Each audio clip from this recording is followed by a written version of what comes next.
Welcome back to a new episode of Coffee with Genially. Today we have a very special guest. She's a learning designer and creative problem solver who brings story, tech, and strategy together to make learning experiences impactful and engaging. With a background in education and experience that spans different industries, she's known for turning complex ideas into intuitive experiences to help people grow. Please, everyone, welcome Cierra Coyner. Hi, Sierra. Hi- Hello, how are you today? I'm great. Thank you so much for joining me. Nice to see you. You too. So, Sierra, let's get right into it. Why don't you tell me a little bit more about your background and introduce, yourself? Absolutely. So yes, as Carla mentioned, my name is Cierra Coyner. I have primarily spent the majority of my career in K-12 education. Most recently, I am working as an instructional technology coach where I work closely with teachers to help them integrate technology tools in their classrooms, doing it with a purposeful impact and not just for the sake of technology for the technology's purpose. One thing that I'm very passionate about that Genially is as well is storytelling, and I love to use technology for that purpose. I'm currently working on even moving beyond the technology sphere and taking the education sphere and taking the technology tools and expertise and adult learning theory expertise that I've acquired to apply into the corporate realm. So stay tuned for more cool things to come with that. Well, that's awesome. And obviously, this episode is about human touch in digital learning, right? And we know that Yes, with with human experience, it comes empathy, right? I want to know correct. what it means, or how do you define empathy in the context of digital learning, and why do you think it's essential for creating engaging and impactful experiences? Absolutely. So, empathy oftentimes means being able to understand someone, to be able to resonate with what their struggles are, and their challenges and their passions and their desires. And so, I think that applies across the board in developing close relationships with those that you're working with. I have the great privilege of doing that in my current role with the teachers that I've been working with.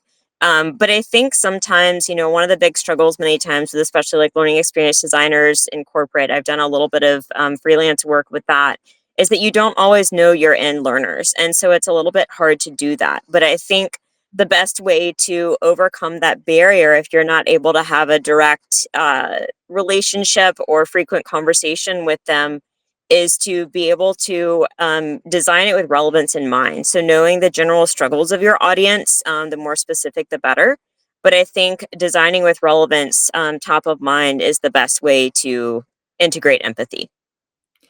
Do you have any specific strategies you use to infuse, your content with this human touch? You say sometimes you don't know the final audience, right? How do you, what are some strategies you use? And also taking into account many of these learners are going to be using a virtual environment and not being in a, in a class or instructor. Absolutely. One of my favorite ways is to use kind of a version of choose your own adventure. Some fun stories that were back from a few decades ago. But in the learning design realm, that's more frequently known as branching and scenario based learning. So I think that's a great way to do that. You take the relevance, you take the learning goals, and you blend the two together to create this learner paced and learner chosen learning adventure where they get to choose and get to see in real time the consequences of their actions in a virtual and fail safe environment. And that way, they are able to feel connected to the purposes, to the content itself, to be fully engaged in it. I've actually been doing some work with learning a bit about 3D modeling and using immersive environments for this as well. Something I'm still working towards, but I think especially the branching scenarios are a great way to do this. And I think that when you say branching in scenarios, it also implies that feedback, right? Having like Correct. you interact with the content and get that feedback, and how that in a way is human connection, right? It's a way of Correct. having a response after you choose an option, for example. And you talked about storytelling as well. Is there Yes. any maybe a specific story, experience where you use a storytelling that you think had an impactful, was impactful for that project or for that audience? Absolutely.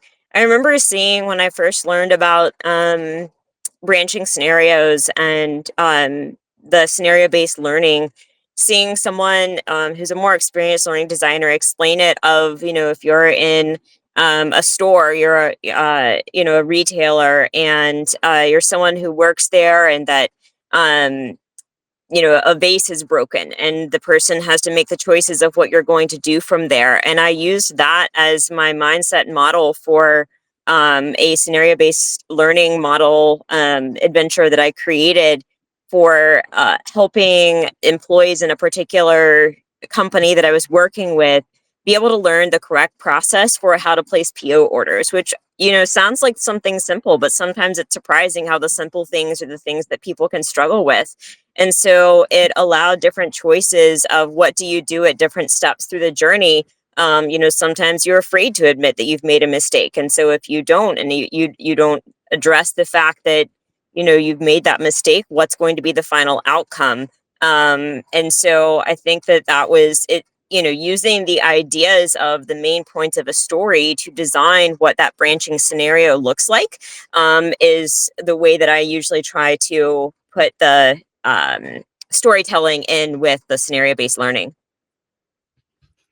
You already mentioned a bit about it, but can you walk us through that thought process when designing a learning experiences that involves storytelling?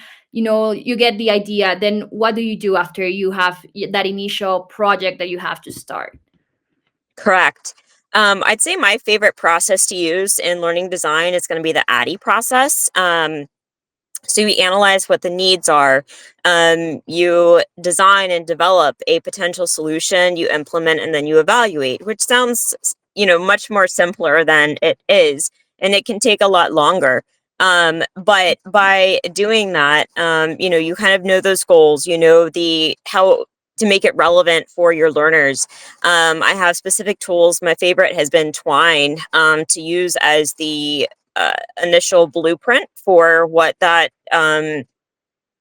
journey is going to look like, what the different choices are, how they branch together, where there may be overlapping intersections. So the two different kinds of choices may still have the same result. And it still is an iterative process, like you mentioned earlier, with the feedback, to where if they make the mistake, they have the ability to go back and learn from it. And that makes it a more effective learning experience there. And so then, once you have the blueprint, Storyline has great ways of being able to directly build it in there. But sometimes you need a different way to kind of present that. Sometimes there's barriers with being able to share that with the stakeholders. And so I've actually used Google Slides as a great way to do that. And you can hyperlink the slides together. Sometimes, depending on the tech tools that you have available, that could even be something that you're able to use altogether.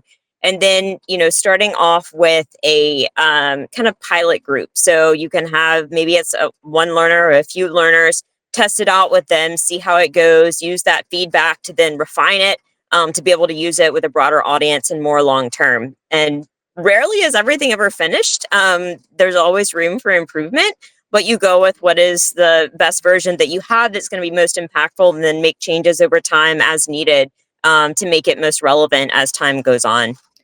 What's your favorite part of that process? Your favorite step The to do? design. The design part? Absolutely, the design part. Yes, the data analysis and the collection of all of that, and the analysis of it is definitely important. But I just thrive on that design and the creative storytelling aspect of it. And so coming up with those pieces and putting them together, some people might find that kind of silly and don't like that part, but that's why it takes a team, to create all of these different things, and everyone working together and ideally capitalizing on what their strengths are to make a project successful. For sure. And in these cases, I mean, we use a lot of technology, right? We there, as you mentioned, there you use different tools for each of the steps, and they help you in different ways. Um, the same as, for example, Genially does interaction and also branching scenarios where you can use this to design like attractive and interactive presentations. But when we use a lot of technology, I think sometimes some part of that human touch can be lost, right? In translation, Correct. how do you balance that human centered design with innovation and tech to create those learning experiences?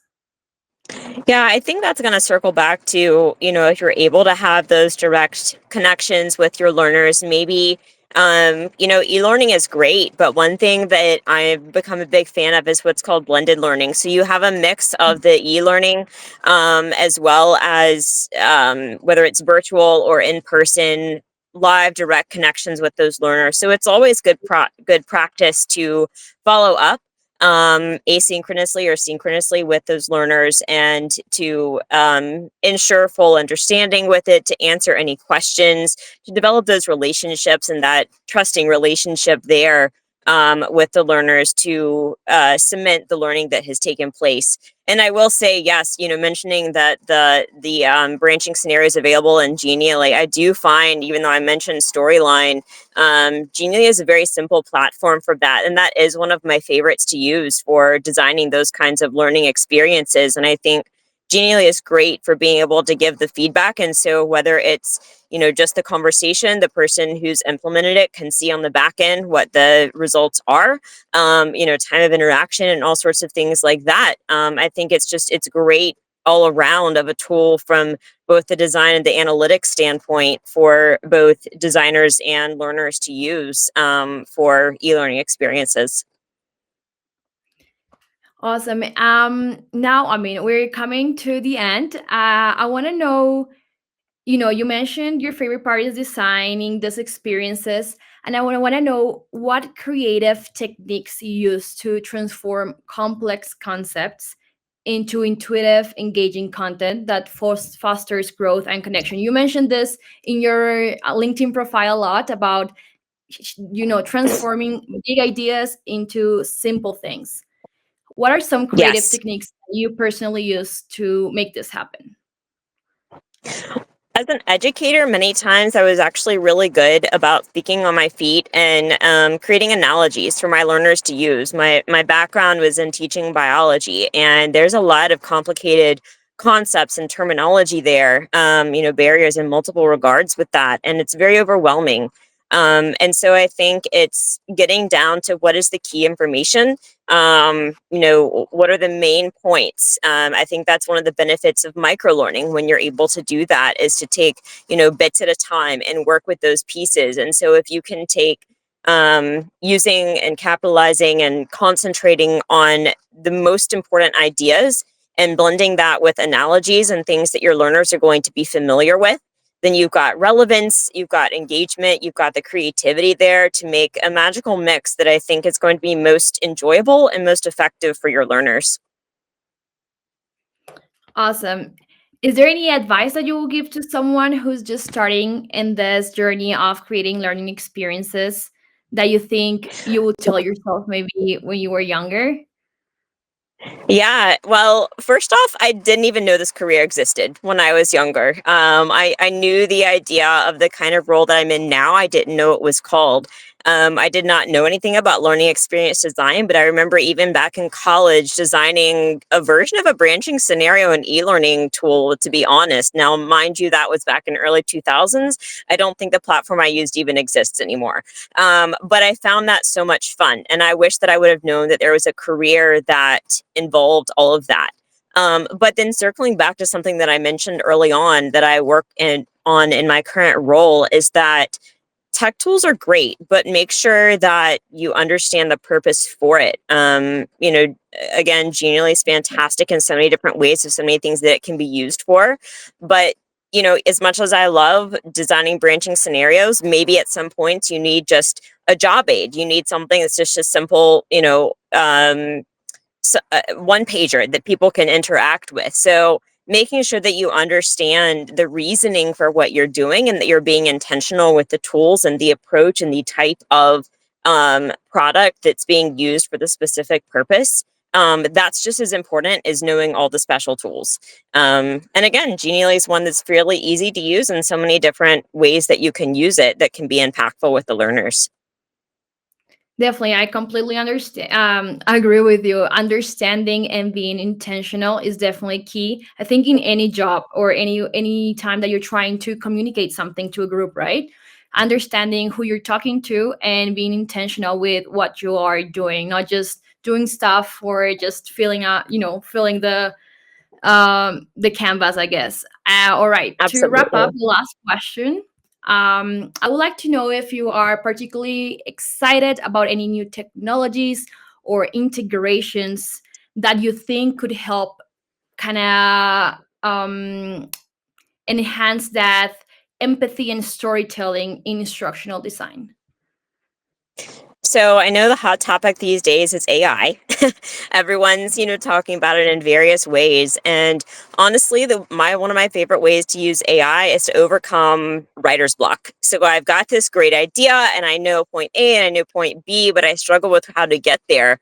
And so it's been a great thing for me to be able to use to help expedite that and to overcome those mental blocks that I may have. And to maybe think about things that I may not have thought about before, even using it from a research standpoint, things that I may not be aware of. We all have our own experiences that we come from, but being able to kind of expand where I'm working from, and the mindset and the ideas with that, I think it's got some great potential with that.